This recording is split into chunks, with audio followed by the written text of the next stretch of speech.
positive connection equine training, where we focus on science based and fear free methods in horse training. Today, we're going over standing targets and the biggest mistakes I see people make when they start off.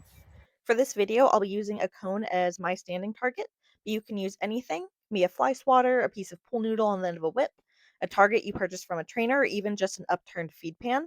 The opportunities are really endless here, so long as you're able to stay consistent with it. Now, when we are targeting, all we're asking for is our horse to touch the target with their nose, nothing else yet.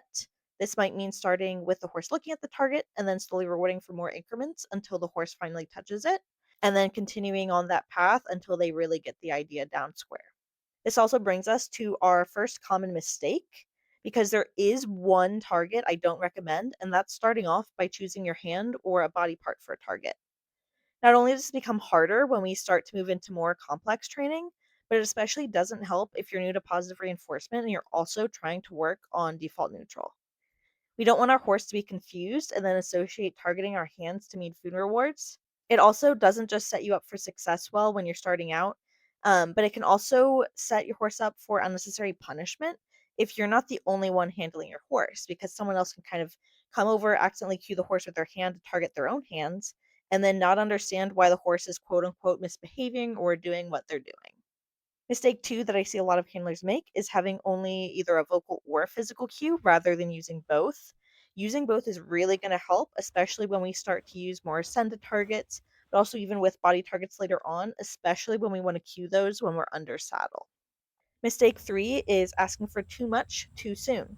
So the goal is really to be rewarding often, remaining clear, and creating that positive experience without creating frustration or disengagement. And so if we set them up well with this from the beginning, we can really create close to errorless learning.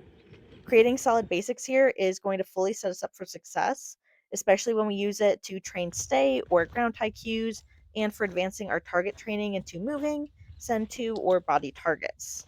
This also means not badgering them with ask. So I hear this all the time. It's, hey, target, target, target, come on, target, good, target. And it just becomes already kind of hear it, this nonstop commentary where we really need to be focusing on quiet intentionality. And so try to focus on stilling yourself and waiting for offered behavior before you cue, and then working up to cueing for the target one time and that one time only for them to take the action. This is going to be a skill that serves you well for all future trainings as well. The final mistake here is wanting to avoid having the horse target in a way that's not really biomechanically beneficial. And so a lot of times this means like avoiding holding targets high up above their head, which really starts to cause them to hollow out their backs or take it out of their field of vision.